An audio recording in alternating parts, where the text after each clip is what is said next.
या ठिकाणी आपण international society of Olympic historians member directory and handbook 2015 जे रिओ ऑलिम्पिकसाठी ही बनवलेली डायरी आहे आणि ह्यामध्ये जे सदस्य आहेत इंडियामधले ते सन्माननीय हेमंत जोगदेव सर आहेत आणि इंडियामधले एकमेव असे सदस्य आहेत की त्यांनी इंडियातर्फे त्यांची सदस्य म्हणून नोंदणी केलेली आहे। खरं तर ही नोंदणी त्यांनी मेंबरशिप घेतलेली आहे। ही मेंबरशिप प्रत्येकाला मिळते, परंतु आज अखेर फक्त एकमेव अशा हेमंत जोगदेव सरांना ही भारतात बाकी कोणी घेतलेली नाही। तर असे सन्माननीय हेमंत जोगदेव सर हे भारताच्या ऑलिम्पिक चळवळी संदर्भात आंतरराष्ट्रीय लेवलचं त्यांचं काम या ठिकाणी आहे आणि ते आपणाला 1896चं जे ऑलिम्पिक झालं त्या संदर्भातली काही महत्त्वाची माहिती सांगतायत। नमस्कार सर। सर तुम्ही जे 1896च्या ज्या चळवळी संदर्भात काय सांगाल ते सांगा। त्यातला सगळ्यात महत्त्वाचा भाग असा की इंटरनॅशनल ऑलिम्पिक कमिटीची स्थापना 1894 साली झाली आणि असं ठरलं की जिथनं ऑलिम्पिक सुरुवात झाली मुळात म्हणजे ग्रीसमधनं झाली सुरुवात, तर ग्रीसमध्येच पहिला मान ग्रीसचा द्या आहे आणि तोच त्यांना द्यावा आणि त्याचे आपली सुरुवात व्हावी। पहिलं ऑलिम्पियाड हे ग्रीसमध्ये व्हावं अशी सगळ्यांचीच इच्छा होती, पण प्रत्यक्षात इच्छा असणं नाही वेगळं आणि ते ग्रीसने मान्य करणंही वेगळं आणि नको ते तसंच झालं की ग्रीसची खुद्द त्यांच्या पार्लमेंटने सांगितलं की आमची काय ऐपत नाही आहे एवढी मोठी स्पर्धा घेण्याची, इच्छा खूप आहे की जगातल्या सगळ्या लोकांनी इथे यावं खेळावं सगळं ठीक आहे, पण ही करायला आमची ऐपत नाही आहे, तेव्हा ऋण काढून सण साजरा करणं हे आम्हाला शक्य नाही आहे, तर ते तसं करू नये असं राजाला पार्लमेंटचा प्रतिनिधी म्हणून त्यांनी सांगितलं। त्याच्या उलट हे झाल्यानंतर उलट जे संबंध इंटरनॅशनल कमिटी जी स्थापन झाली तर त्याचेच काही लोक आणि ग्रीकांचे काही लोक ह्याच्यामध्ये आले, ग्रीसमध्ये आले, विशेषतः त्याचे हे काय प्रतिनिधी तिथे आले आणि त्यांनी राजांची भेट घेतली आणि राजांनी असं सांगितलं की गरिबांच्याकडनं सुद्धा अगदी क्षुल्लक गोष्टीपासून मोठ्या मोठ्या देणगीदारांच्याकडनं आपण जमा करू पैसे आणि कुबर्टीन हे त्याचे सगळ्याचे संयोजक मुख्य, त्यांनी राजाला हे पटवून दिलं की तुम्ही पोस्टल स्टॅम्प्स काढा, सोव्हिनियर्स काढा, देणग्या जमा करा। लोकांचा उत्साह इथे इतके प्रचंड आहे, लोकांनी दुकानापुढे पाट्या लावल्या की वेलकम ऑलिम्पिक आणि आम्हाला आनंद झाला आहे, तर राजाने आमचं ऐकावं आणि ज्यावेळेस असं लक्षात येतं की संबंध अथेन्स हे एका बाजूला की ऑलिम्पिक हवं आहे म्हणून राजा आणि त्याचं प्रशासन मात्र उलट की पैसा नाही आहे, खजिना रिकामा आहे, आपण दिवाळखोरी जाहीर केलेली आहे 2 वर्षापूर्वी आणि अशा देशातनी ही असल्या प्रकारची स्पर्धा घ्यावी म्हणजे ही जग हसेल आणि चांगलं नाही होणार त्याच्या दृष्टीने।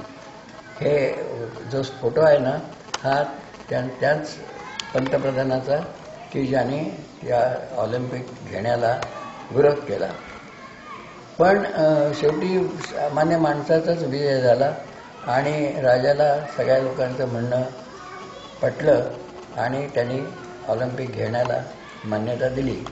त्या दरम्यान काही दानशूर ग्रीक की जे बाहेर व्यापारी म्हणून करत होते त्यांनी सुद्धा मोठमोठ्या रकमांची देणग्या दिल्या आणि हे ज्याने आज आपण ऑलिम्पिक पाहतो ते जन्माला आलं। धन्यवाद सर, थँक्यू। अजून तुमची काय माहिती सांगू इच्छिता याच्या संदर्भात? ते एक मोठ्या म्हणजे 1896 पर्यंत जर विचार केला तर नक्की असं आहे की तो एक टर्निंग पॉईंट होता। मुळात असं कल्पना होती फ्रेंचांची की पहिला त्याचा मान हा फ्रान्सला मिळावा का तर कुबर्टीने स्वतः फ्रेंच आणि त्या ठिकाणी एक्सपो नावाचं एक प्रदर्शन भरणार होतं, ते होतं 1900 साली. त्याचा तो जो ह्याचा खर्च आहे तो सगळा ते कंपनी द्यायला तयार होती. म्हणजे फुकटात संबंध ते करून मिळणार होतं.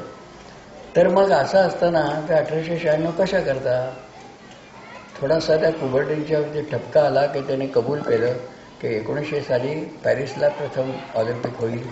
पण त्याचे न होता लोक म्हणले आता 94 साली आपण सुरुवात केली, 6 वर्ष कशाला घालवायची, 2 वर्षांनी सुरुवात करू. आणि 96 साली ग्रीसमध्ये त्यांचाच हक्क आहे ज्यांनी तिथे इसवी सनापूर्वी 1200 वर्ष एकदाही खंड न पडता ओळींनी स्पर्धा घेतल्या, त्यांचाच तो हक्क आहे आणि तो त्यांनाच मिळाला पाहिजे. अशा मोठ्या उदार अंतःकरणाने कुबर्टींनी हे ते मान्य केलं आणि त्या ठिकाणी ती स्पर्धा झाली. तर आपण हेही लक्षात घ्यायला पाहिजे की गरिबातला गरीब माणूससुद्धा तो तिथे पाहायला येईल, गरिबातला गरीब माणूस खेळू शकेल तिथे, या दृष्टीने त्याची आखणी केली होती. या ठिकाणी दुसरी एक गोष्ट सांगण्यासारखी आहे म्हणजे त्यांची अशी इच्छा होती की त्यात जो पार्टिसिपंट जो खेळाडू आहे ना त्यांनी स्वतःच्या खिशातले पैसे खर्च करू यावं आणि तिथे खेळावं. स्पॉन्सर हा प्रकार नव्हता त्यावेळेला, म्हणजे 1896 साली. आज अशी स्थिती आहे की खेळाडूंना यांना इतका अफाट पैसा मिळतो. तिथे प्रवासाचा सुद्धा अमेरिकेची टीम बोटीने आली, तो सगळा खर्च राहण्या जाण्या जेवणाचा सगळा खर्च हा अमेरिकन प्लेयरनी स्वतःच्या खिशातनं केलेला आहे.